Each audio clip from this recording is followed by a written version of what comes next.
dahilan kung bakit ngayon na po kayo natapos magkain ng Volcan at Susi? Simple lang naman, may counting naging diferensya rin sa papeles. Una, hindi namin alam na 10 nominees. Kaya 5 nominees yung aming submit. Pero immediately nagawa naman ng paraan. So wala nang problema. Nakapag-file na tayo, katunayan, nandito yung pina-receive natin na final. Nasaan ba yung papeles? Sir, yung mga nominees natin, yung 10 Sir, yung mga nominees natin, yung 10 na yon galing lahat sa agri-sector. Tama kayo. Ito, si Michael Escano, presidente ng Batangas Egg Producers Federation. Ito naman, si Nonong Tambago from Cebu. Siya ang presidente ng Pork Producers Federation of the Philippines. Ito, si Ben Haro, ay siya naman ang presidente doon sa Cavite Livestock Association.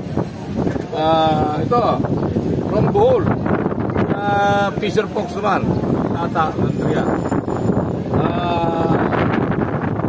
Alam nyo, matagal na namin pinaglalaban din ng aming mga guardia.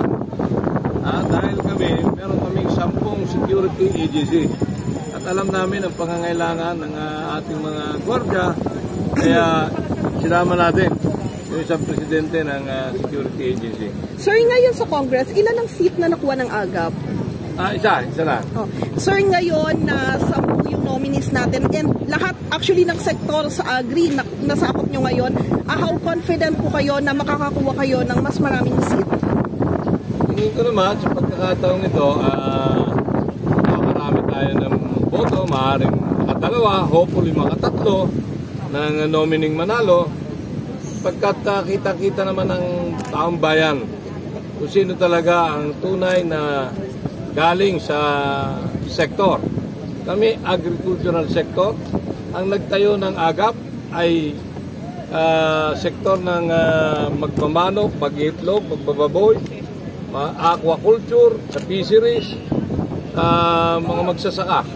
Madalit sabi, talagang galing ito sa mga itong AGAP ay tinayo ng mga nasa sektor na agrikultura. Ano mga bago natin susunod sa Kongreso? Yung talagang effective para sa mga farmers natin? Actually, yung huling-huling na pirmahan, kung natatandaan nyo, yung Anti-Agricultural Economic Sabotage Act, naging batas na yan. Napakatagal natin yung binabalangkas sa Kongreso, sa Senado. Tayo ang principal author and sponsor.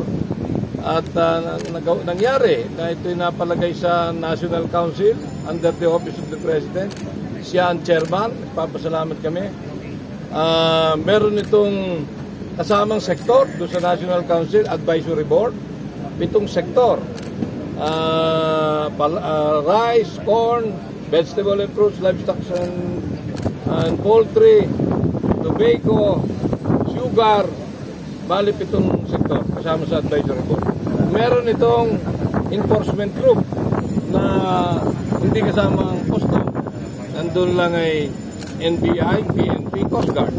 Meron itong special team of prosecutors na siyang magpapail ng kaso, siyang magpuprosecute doon sa masasangkot laban sa smuggling, hoarding, profiteering at cartel. At meron din itong reward system. Ibig sabihin, yung tipster pwede makatanggap between 1 million up to 20 million or 20% whichever is higher.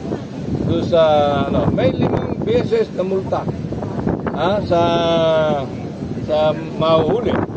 Kung ay yung smuggle din 10 million, 50 million ang multa. Madalit sabi, ito yung isang magbibigay ng pag-asa sa ating magsaka. Matagal nating pinagpatulan ito, pinaglaban, at nangyari na. Kaya sabi ni Presidente, enough is enough. Bilang na ang araw na smuggler at mga orders, profit ay kailangan may masampulan sa lalim madaling panahon.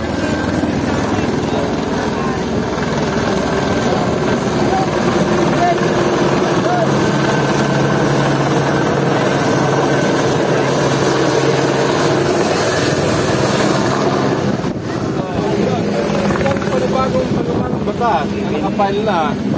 Tapos na sa Senate, sa amin sa Kongreso ay nasa technical working group na. Tingin ko matatapos na rin. Tawag dito, Livestock, Poultry, and Dairy Competitiveness Enhancement Fund. Yun lahat ng koleksyon sa taripa ng ini-import nating mga karne ng baboy, manok, baka, ay iipunin, abot sa 30 billion, babalik ito sa Livestock, Poultry, and Dairy.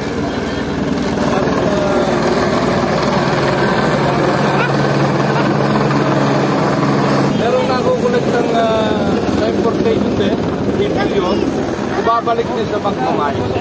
So ito, pag nangyari, at batas, merong punto para mabilis yung unlad, na nasa livestock and poultry, na nasa corn, pag nagkakaroon ng mga ganito sakit katulad ng ASF, bird flu, merong ibabayad sa mga tinatamaan ng bird flu at saka ASF. Alright, so nandito po ang happening mga bayan.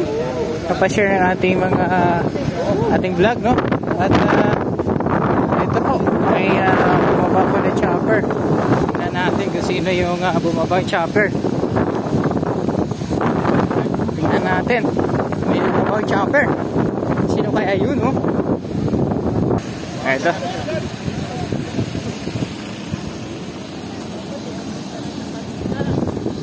Aga party list. Ang dami po nilang sasakyan, no? Sino kaya ang dumating ngayon, no? Dalawang chopper po.